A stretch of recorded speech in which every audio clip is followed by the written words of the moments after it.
All right, let's get into it.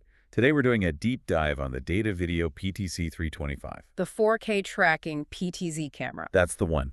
And our mission today is to really understand the tech that lets a camera like this replace a human operator. It's all about that intersection of robotics and, real broadcast requirements. This isn't just a security camera on a wall. Not at all.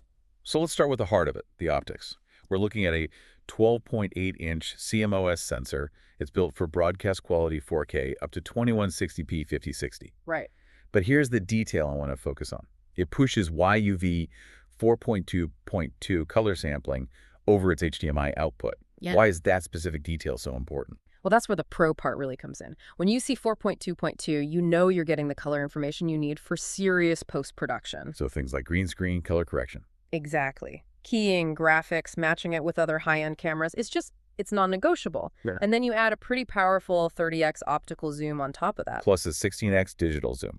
So you have framing control for almost any room size. You really do. Okay, so if the image quality is the foundation, then the built-in auto-tracking system, that's the main attraction. It absolutely is. It's designed to lock onto a subject and just follow them smoothly. But I've seen auto-tracking that looks really jerky. What's the tech that solves that problem here? So the key phrase is Smart PTZ Speed Adaptation. It's a fantastic feature. It uses an integrated PID algorithm. A PID algorithm. Break that down for us. It stands for Proportional Integral Derivative. But what it does is the important part. It's constantly detecting how fast your subject is moving and instantly adjusts the pan, tilt, and zoom speeds to match them. I see. So it's anticipating and smoothing things out, just like a good human operator would. Precisely. It prevents that stuttering or those sudden stops that just scream amateur automation. And what about avoiding distractions? I see they have something called custom auto object tracking. Yeah, that's clever. It's basically teaching the camera what to ignore. So if you're tracking a speaker on stage and someone walks in front for a second. Or a big desk is in the way. Right. The camera is smart enough to not get distracted and lose the main subject. It keeps its focus where it's supposed to be. Okay, so the movement is professional. How does it fit into a professional pipeline? I'm seeing simultaneous outputs here. HDMI 2.0, 3G-SDI, and IP-NDI. All at the same time, and that NDI support is huge. For you, that means you can run your entire production over a standard computer network. It's incredibly flexible. And it also mentions ONVIF Profile S compliance.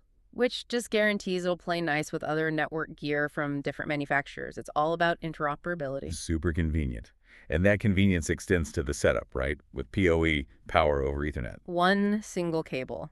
A Cat-T6 cable handles power, data control, everything. Plus, it can stream directly to two platforms like YouTube and Facebook at the same time using RTSP or RTMPS. So you have this huge range of motion, 300-degree pan. A very versatile tilt range as well. And this quick selection feature really caught my eye. Full body, half body, close-up. Yes. That's a massive time saver. Instead of a remote operator manually zooming and reframing, you just click a preset. It makes a one-person production so much more manageable. Absolutely. And a couple final things that really speak to its pro-level design.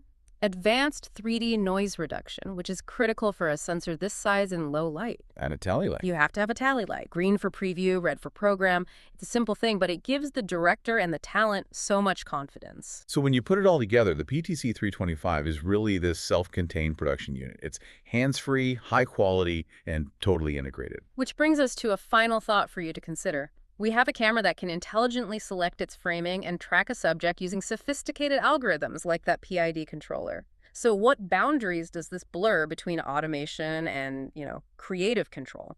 Has the tech now automated a director's instinct? Something to think about.